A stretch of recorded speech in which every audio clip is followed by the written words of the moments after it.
அவரை தள்ளாதே, ஏற்றுக்கொள் அவரை தள்ளாதே.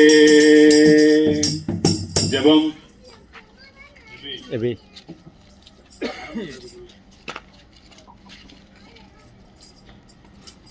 நேர்மையாக நேசிக்கிற நல்ல பிதாவே, இந்த நல்ல நேரத்துக்கு காமிச்சிருப்பா. இந்த இடத்துல கூட ஸ்டாண்டு போட இருக்கும்போது கேட்கிற ஒருத்தரோடும் நிறைய பேசலைங்க சப்பா. ஒரு நிலைமையில இடத்துல சிக்கட்டி சேரத்தக்க உதவி செய்தலைங்க சப்பா. பேசுகிற வார்த்தை ஆனது அவர்கள் செவிலை கேட்கத்தக்க பேசுகிற தாசனை மறைத்து நிறைய வெளிப்படுத்தக்க உதவி செய்தலைங்க சப்பா. இயேசுங்களை ஜெபிக்கிறீங்க நல்ல பிதாவே, ஆமென்.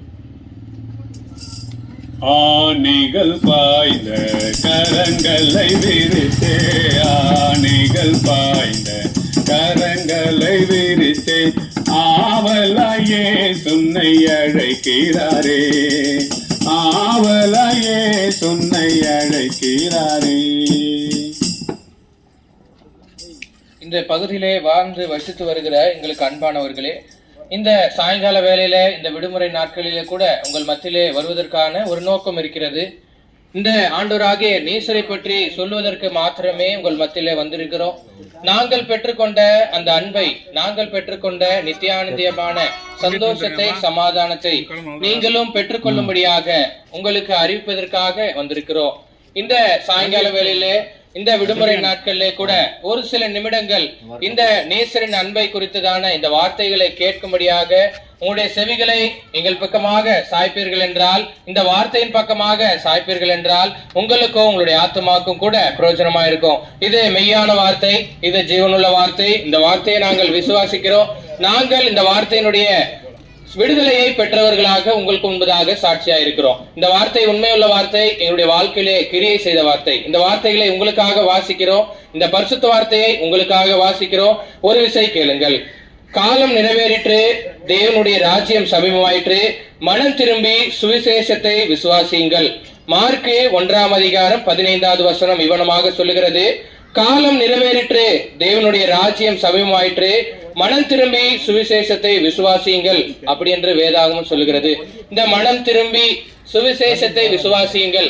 இந்த சுவிசேஷம் என்றால் இந்த ஆண்டவராகிய இயேசு கிறிஸ்துவை சொல்லுகிற இந்த வார்த்தை தான் சுவிசேஷம்.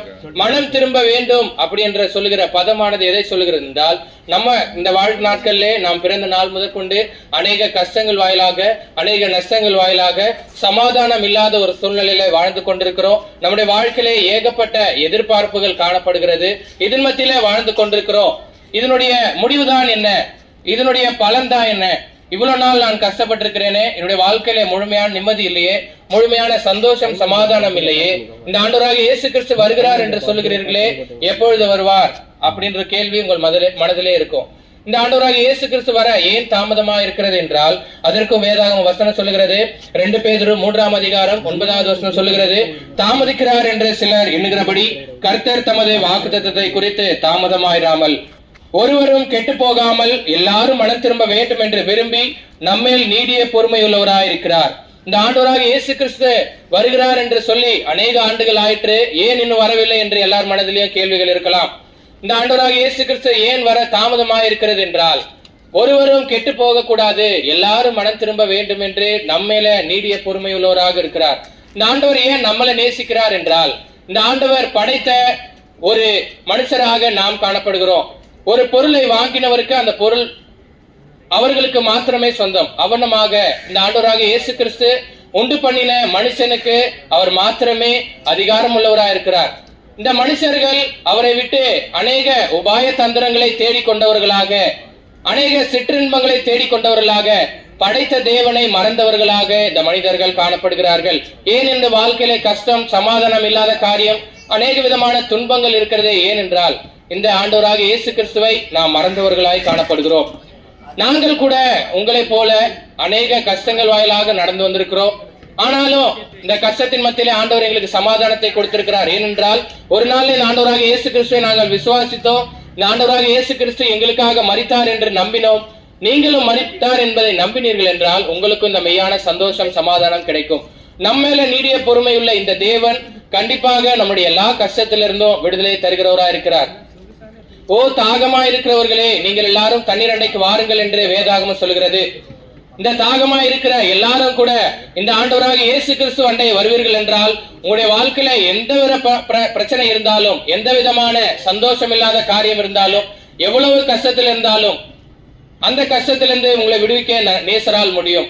இந்த தேவன், படைத்த தேவன், அவர் உங்களுக்காக காத்து கொண்டிருக்கிறார். இந்த படைத்த தேவன் உங்களை நோக்கி கேட்டுக் கொண்டிருக்கிறார். இந்த படைத்த தேவன் இந்த வார்த்தைகளை சொல்லுகிறார், மனம் திரும்பி இந்த சுவிசேஷத்தை விசுவாசியுங்கள் என்று. இந்த வார்த்தைகளை நம்புங்கள், இந்த வார்த்தைகளை விசுவாசியுங்கள். இதற்காக நீங்கள் எந்த விதமான கிரயத்தையும் செலுத்த வேண்டியதில்லை, இதற்காக எந்த விதமான காரியங்களை நீங்க செய்ய வேண்டியதில்லை. இருக்கிற இடத்திலே ஆண்டவரே இவனமாக சொல்லுகிறார்களே, ஏசப்பா இந்த விதமாக சொல்லுகிறார்களே, எனக்கு கூட மெய்யான சந்தோஷம் வேணும், நான் கூட மனம் திரும்ப வேண்டும். என்னுடைய வாழ்க்கையிலே என்னுடைய சிருஷ்டியை நான் மறந்தவனாக காணப்படுகிறேன். என்னுடைய வாழ்க்கையில உண்மை மறந்து விட்ட ஆண்டவரே, இப்பொழுது கூட என்னுடைய காரியங்கள், என்னுடைய கஷ்டங்கள் எல்லாம் உம்மிடத்துல தரேன். நான் தாகமா இருக்கேன், என்னுடைய தாகத்தை தீருங்கள் என்று சொல்வீர்கள் என்றால் உங்களுடைய எல்லா கஷ்டத்தையும் நீக்கி உங்களுக்கு சமாதானத்தை, சந்தோஷத்தை தர வல்லவராக இருக்கிறார். நாங்கள் அந்த சந்தோஷத்தை, சமாதானத்தை பெற்றிருக்கிறோம். இன்று உங்களுக்கு முன்பதாக சாட்சிகளாக இருக்கிறோம். இந்த வார்த்தையை நம்பினோம், இந்த வார்த்தை எங்களை விடுதலையாக்கிட்டு. இந்த வார்த்தையை நம்புவீர்கள் என்றால் உங்களை இந்த வார்த்தை விடுதலையாக்கும். கர்த்தர் உங்களை ஆசீர்வதிப்பார். நீங்கள் விசுவாசித்தால் தேவனுடைய மகிமையை காண்பீர்கள். கர்த்தர் உங்களை ஆசீர்வதிப்பாராக. ஆமென். கேட்டுக்கொண்டிருந்த எங்களுக்கு பிரியமானவர்களே, மெய்யாகவே பாடு நிறைந்த இந்த உலகத்துல சமாதானமற்ற, ஒவ்வொரு நாளும் அநேக பிரச்சனைகளோடு காணப்படுகிற தேவ மக்கள் மத்தியில, இந்த உலகத்துல பிறந்திருக்க ஒவ்வொருத்தருக்காகவும் கர்த்தராக இயேசு கிறிஸ்துவானவர் சொல்லுகிறார், வருத்தத்தோடு இருக்கிறீங்களா, பாரத்தோடு இருக்கிறீங்களா, என்னிடத்துல வாங்க, உங்களுடைய கவலைகளை எல்லாம் சொல்லுங்க, நான் விசாரித்து உங்களுடைய கவலைகளை நீக்கி போடுவேன் என்று சொன்னார். மட்டுமாக இந்த வார்த்தையை கேட்டுக்கொண்டிருந்தீர்கள். கூடுதலாக உங்களுக்காக ஜெபிக்க வேண்டும் என்று சொன்னால், இந்த இயேசு கிறிஸ்துவானவருடைய அன்பு எனக்கும் கூட தேவை அப்படின்னு சொல்லி நீங்கள் நினைப்பீர்கள் சொன்னால், அருகாமையில் சியோன் ஜெப வீடு என்ற ஸ்தலத்தில், ரயில்வே ஸ்டேஷன் அருகாமையில் 16B திருவள்ளுவர் தெரு என்ற பகுதியில் நாங்கள் கூடி வருகிறோம். ஞாயிற்றுக்கிழமை தோறும் காலை 9:30 மணியிலிருந்து நாங்கள் கூடி வருகிறோம். ஒவ்வொரு செவ்வாய்க்கிழமை மாலை